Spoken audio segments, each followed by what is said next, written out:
We were reading verse number 172 and 173 of Surah Al-Baqarah, wherein Allah subhanahu wa ta'ala said, Ya ayyuhalladhina amanu kulu min tayyibati ma razaqnakum washkuru lillahi in kuntum iyyahu ta'budun. O you who have iman, eat of the good things which we have provided for you and be grateful to Allah if really you are to worship Him alone. Innama harrama alaykumul mayta. He has only forbidden you carrion, waddam, blood, ولحم الخنزير, the flesh of swine, وما أهل به لغير الله, and that upon which a name other than Allah has been invoked. فَمَنِ اضْطُرَّ غَيْرَ بَاغٍ, then whosoever is compelled by necessity, غَيْرَ بَاغٍ وَلَا عَادٍ, neither seeking pleasure nor transgressing limits, فَلَا إِثْمَ عَلَيْهِ, then there is no sin on him. Inna Allah ghafurur rahim. Allah is most forgiving, very merciful. We explain the meaning of innama harrama alaykumul mayta. What parts are haram from mayta? Today we move on to waddam, blood. Second forbidden thing is blood.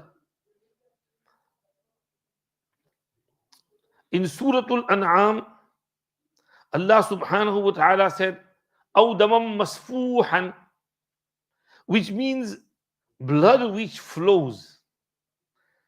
Based on that, fuqaha have said that congealed blood such as the kidney or spleen are not haram.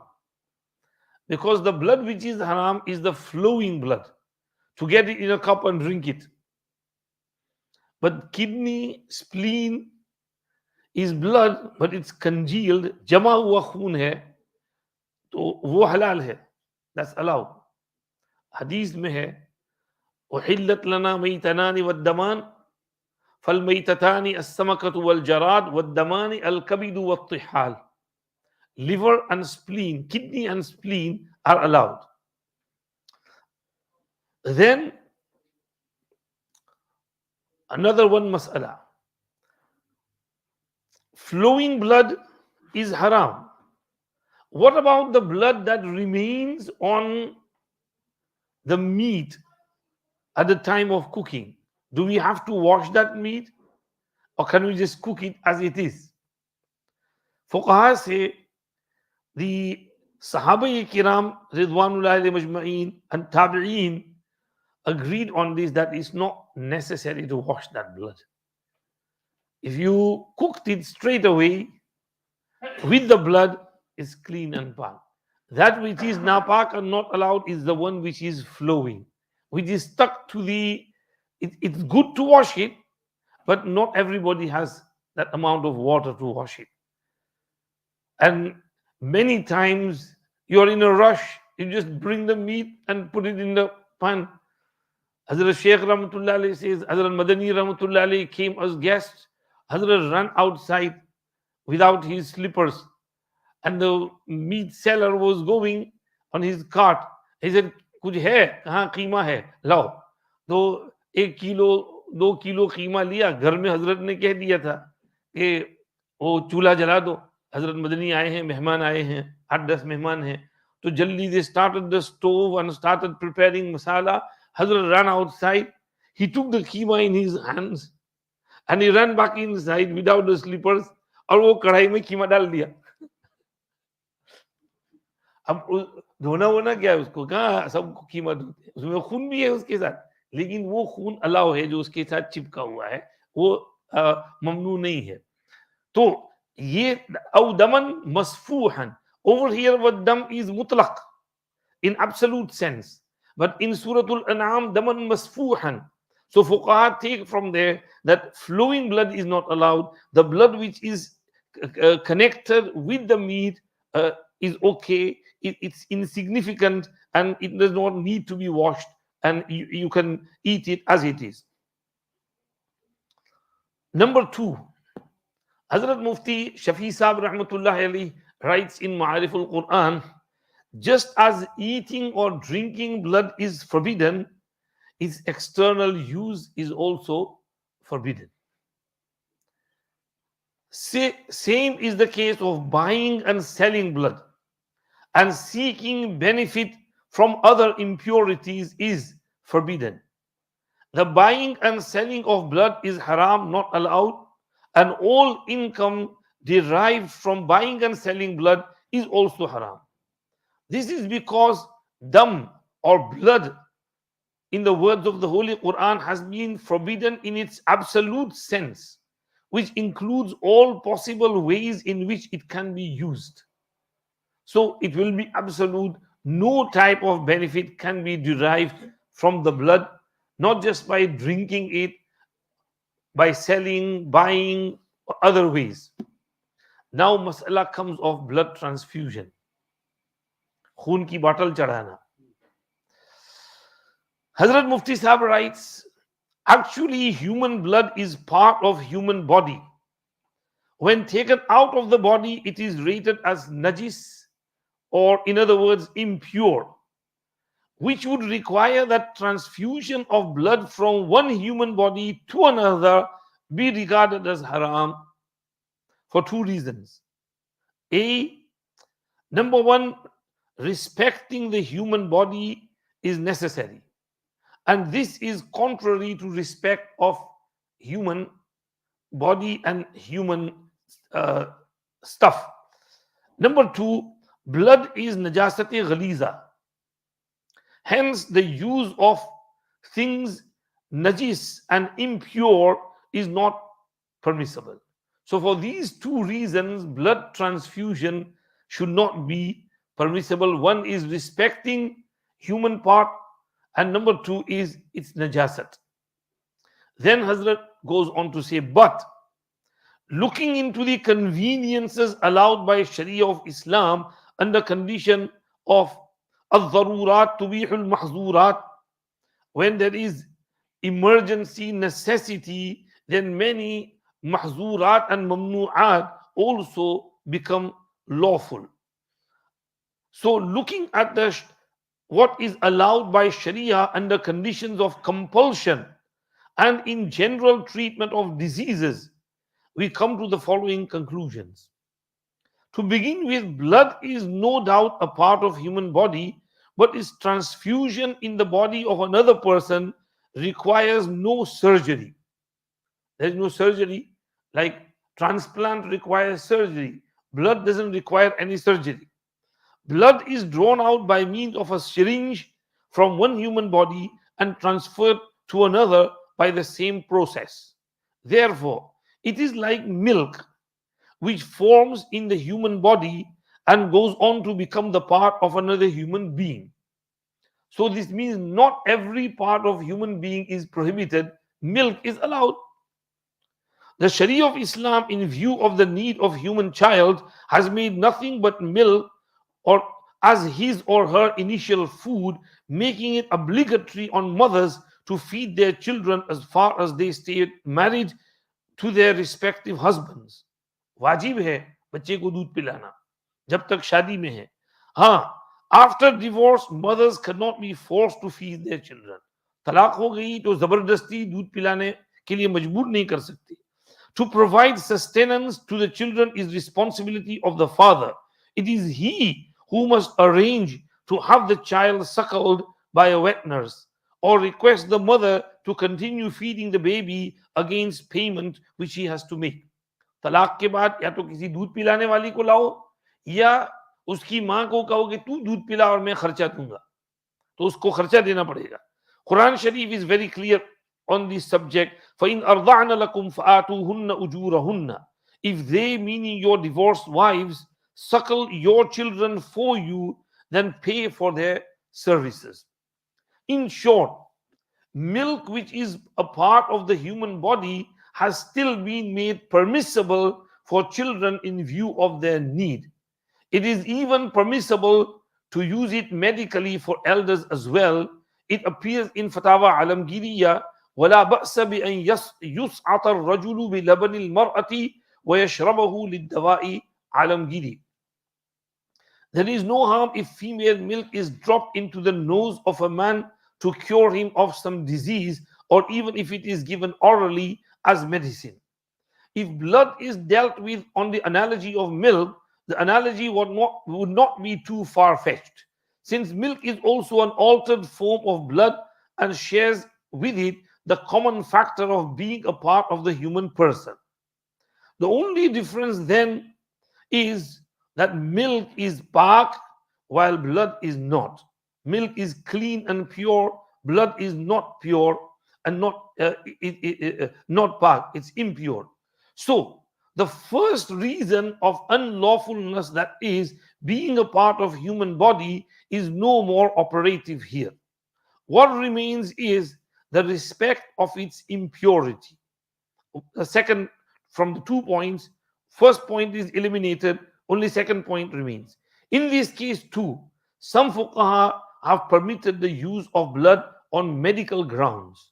Therefore, the correct position is that the transfer of human blood to another body does not seem to be permissible in Sharia under normal conditions, but doing so under compulsive conditions on medical grounds is doubtlessly permissible. Meaning, if there is no reason, someone just wants a little bit of energy and he gets a bottle of blood, that's not allowed. But someone is in hospital in dire need, then blood transfusion will be allowed to give him some energy. Compulsive conditions means that the patient faces a life or death situation and no life-saving drug turns out to be effective or is just not available, and there is a strong likelihood that the patient's life would be saved through the blood transfusion. If these conditions are met, giving of blood will be permissible under the authority of the Quranic texts, which clearly permits the saving of one's life by eating the flesh of dead animal if compelled by necessity. However, in the event that there be no condition of compulsion or other medicines and treatment could be working, the problem has been dealt with differently by different jurists. Some say that it is permissible, while others maintain that it is not permissible. Details are available in books of fiqh. Those interested in the subject may wish to see my Urdu treatise entitled The Transplanting of Human Limbs. बहुत वाज़ेह कर दिया हजरत ने. Hazrat Mufti Shafi Sahab explained that majburi hai, there is no other way out, then take the blood. Shariat has said that majburi में नापाक चीज भी इस्तेमाल कर सकते हैं. जैसे कि आगे कहेंगे, सुअर का गोश्त नापाक है, लेकिन जान बचाने के लिए, to save life, you can eat it. فَمَنْ اضْطُرَّ, if a person is mustar. So in istirari kayfiyat, blood transfusion will be allowed, but just for energy or gain more strength, it will not be allowed. This is the second thing which is mentioned. Al-Maita wad-Dam. Dam का मसला अच्छी तरह समझ में आ गया. Transplant, उसमें भी यही मसला है, और उसमें in transplant there is a lot of other things involved as well. So we can't give a straight go ahead.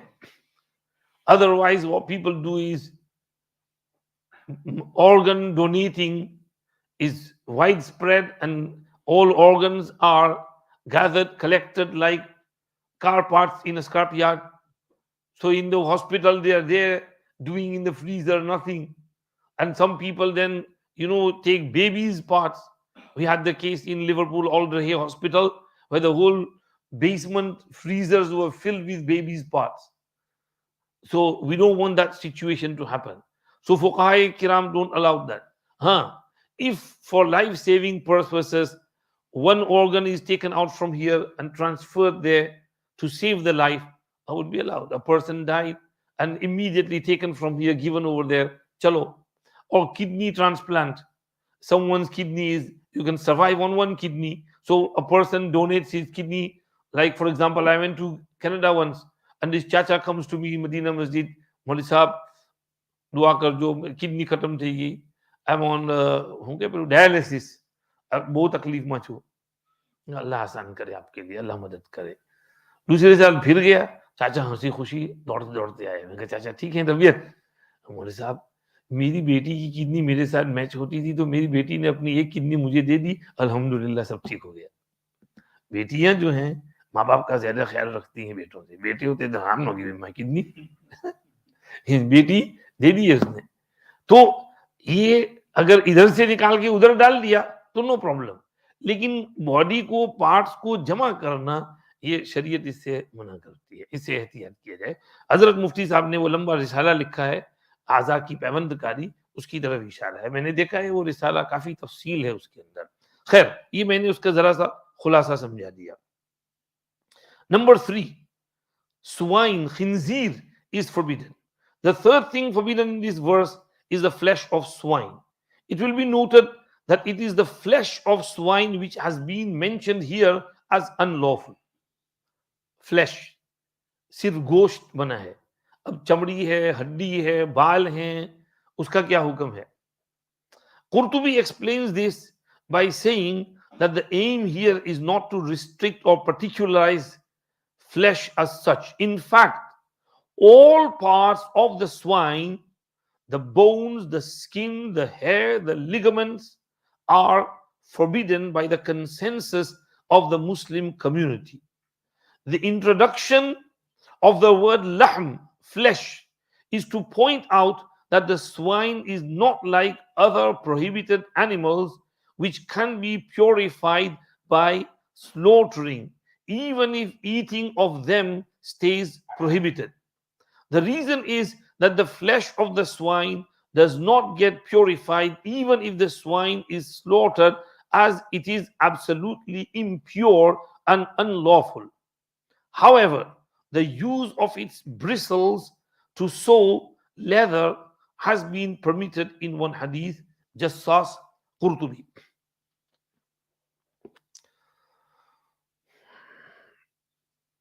So, flesh is haram and other parts are haram as well.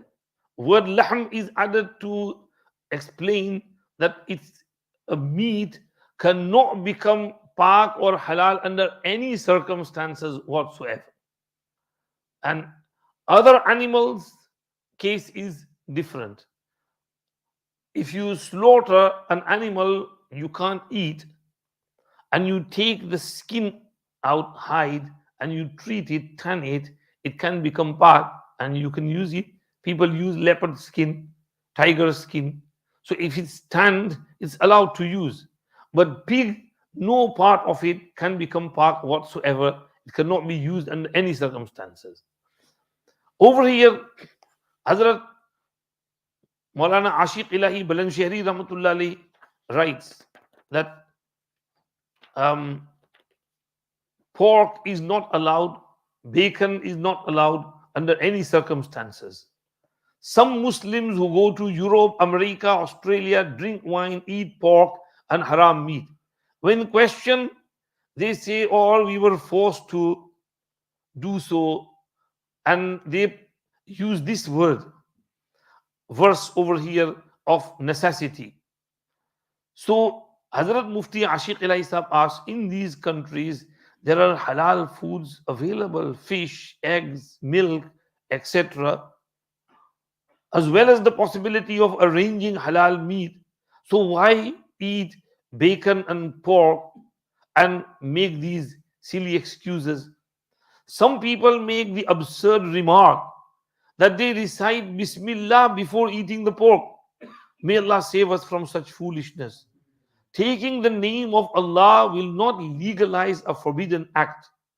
There exists the danger of losing one's iman in making such a statement. One should also consider the reason which takes a Muslim to a land where no halal food is found. It is only the vile urge to acquire the paltry material gains of this world. This urge takes them to these lands and feeds them the haram. May Allah protect us. So, this is the second thing, that pig, pork, bacon cannot be halal under any circumstances. We see some of the princes who come to these 5-star hotels and in the morning they have the British breakfast with egg and bacon. मजाक हो रही है दीन की, शरीयत की, अल्लाह उनको हिदायत दे. And number 4, وَمَا أُهِلَّ بِهِ لِغَيْرِ اللَّهِ. Now, this requires a lot of detail. I'm going to leave it here. इसमें बहुत तफसील है. मा उहिल्ल बिही लिगैरिल्लाह, अल्लाह के अलावा किसी और के नाम पर जानवर को ज़बह किया हो. इसमें क्या मतलब है इसका? एक तो ये है जो ज़माने जाहिलियत में लात और उज़्ज़ा और मनात का नाम लेकर ज़बह करते थे, तो हजरत ने लिखा कि ये तो हराम हो गया क्योंकि गैरुल्लाह का नाम लिया. दूसरा ये है कि नाम तो लिया अल्लाह का, लेकिन उसके साथ गैरुल्लाह को भी शामिल कर दिया कि ये फुला बुजुर्ग के लिए, फुला हस्ती के नाम पर. तो हजरत लिखते हैं कि वो भी हराम हो जाएगा क्योंकि वो भी मा उहिल्ल बिही लिगैरिल्लाह के झेल में आ जाएगा. चलो मैं पढ़ ही देता हूं. The fourth thing forbidden in this verse is animal dedicated to anyone other than Allah. This takes 3 known forms. The slaughtering of an animal to seek the pleasure of anyone other than Allah and calling the name of that anyone while slaughtering it is unanimously forbidden with the consensus of the Muslim community. This animal will be classed as mayyitah, dead. It would not be permissible to derive any benefit from any of its parts because this is what the verse ma uhilla bihi lighayrillah clearly means without any difference of opinion. Anyone other than Allah by calling the name of that person. Bismi Shaykh Abdul Qadir al-Jilani, and you rubbing that knife. So the animal is halal. Not halal, it's haram. Because you've taken name of someone other than Allah. Number 2, the slaughtering of animal to seek the pleasure of anyone other than Allah. Despite the fact that the animal was slaughtered by calling Allah's name, Bismillah Allahu Akbar. But because it is to seek the pleasure of others, that is also forbidden in Sharia.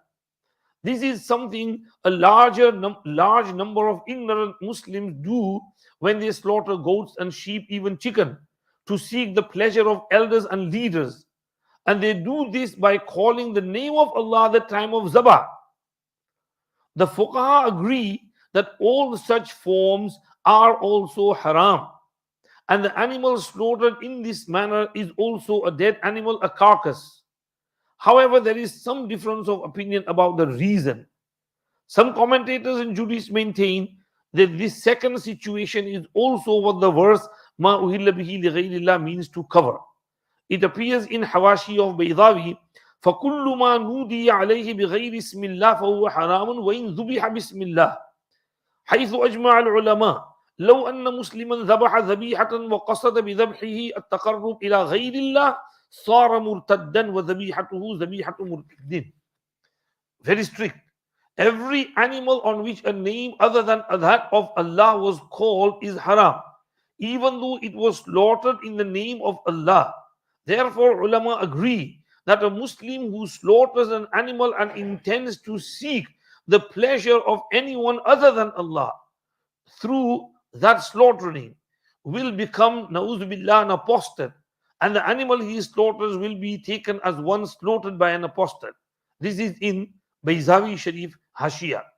In addition to this, it is said in Durr Mukhtar Kitab al-Zabaih, ذبح لقدوم الأمير ونحوه كواحد من العظماء يحرم لأنه أهل به لغير الله ولو ذكر اسم الله. Slaughtering animal to celebrate the visit of a dignitary is haram because that comes under ma uhilla bihi lighayrillah, even though the name of Allah has been mentioned at the time of slaughter. Shami concurs with this view. There are others who have not gone to the extent of declaring that this situation is what ma uhilla bihi lighayrillah means clearly, since it would be a little burdened Arabic wise to import the phrase for this situation, but it is on the basis of the commonality of cause, that is because of the intention of seeking pleasure and khushi and happiness of anyone other than Allah. that they have tied these two with ma uhilla bihi li ghayrillah and have declared it to be haram. In the view of this humble writer, this view is most sound, cautious, and safe. Nevertheless, there is a regular verse of Holy Quran which supports the unlawfulness of this situation, that is وَمَا ذُبِحَ عَلَى النُّصُبِ. The word nusub here means everything worshipped falsely. So it signifies animals that have been slaughtered for false gods.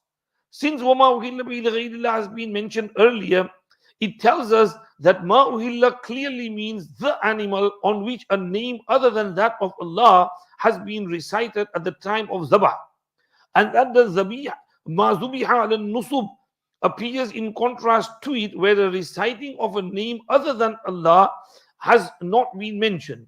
It simply means the act of slaughtering with intention of pleasing idols.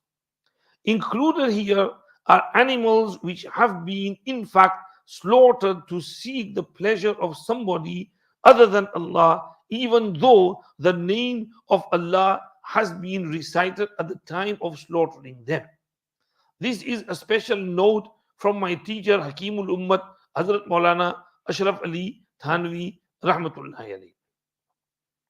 Hazrat is going into very detail with regards to this mas'ala. I think I'll leave it here, continue from there. So two case scenarios we've covered.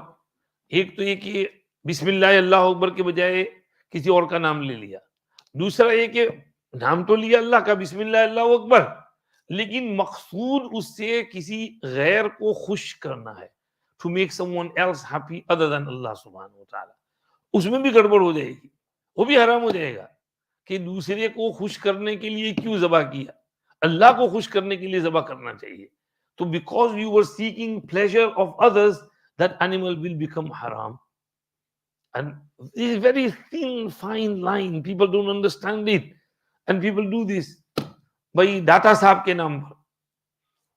हजरत सूफी अब्दुल हमीद सुवाती रहमतुल्लाह अलैहि writes that मैं एक मर्तबा रजब के महीने में टांगे पे सवार हुआ, तो उसमें एक साहब फर्स्ट क्लास बकरा लेके बैठे थे. मैंने कहा जी साहब बकरा लेके कहाँ जा रहे हैं? अरे कुर्बानी करने के लिए. अरे कुर्बानी तो रजब का महीना है, कुर्बानी तो जुल्हिज्जा में होती है. वो दाता साहब के मज़ार पर कुर्बानी के लिए जा रहे हैं. So he was doing it for the खुशी and pleasure of दाता साहब, हजरत दाता गंज बख्श रहमतुल्लाह अलैह. तो अब उसमें ये क्लियरली लिख रहे हैं कि वो ज़बीहा हराम हो गया. भले बिस्मिल्लाह अल्लाह अकबर बोलकर ज़बह करे, लेकिन वहां ले जा रहे हैं उनको खुश करने के लिए, वो ज़बीहा हराम हो जाएगा. बहरहाल ये जरा बहुत फाइन लाइन है, इसको हम जरा मजीद डिटेल बाद में करेंगे. अभी इतना ही. सुभानअल्लाह बिहम्दिही सुभानकल्लाहुम्मा बिहम्दिका नशहदु अल्ला इलाहा इल्ला अंता नस्तगफिरुका व नतूबु इलैक. परवरदिगार आलम आपकी मेहरबानी, आपकी तौफीक से टूटा फूटा जो दर्स हुआ इसको कबूल फरमाइए, राजी हो जाइए, कुरान पाक की समझ अता फरमाइए. या अल्लाह हलाल की अहमियत समझा दीजिए, हराम से बचने की तौफीक इनायत फरमाइए, हमारे हर काम में आसानी फरमाइए, हर मुश्किल को आसान फरमाइए, हर खैर से माला माल फरमाइए, हर शर से बचाइए. रब्बना तक़ब्बल मिन्ना इन्नका अंतस समीउल अलीम व तुब अलैना इन्नका अंतत तव्वाबुर रहीम. सल्लल्लाहु व सल्लिम अला सय्यिदिना मुहम्मद व आलिहि व सहबिहि अजमईन बिरहमतिका या अरहमर राहिमीन.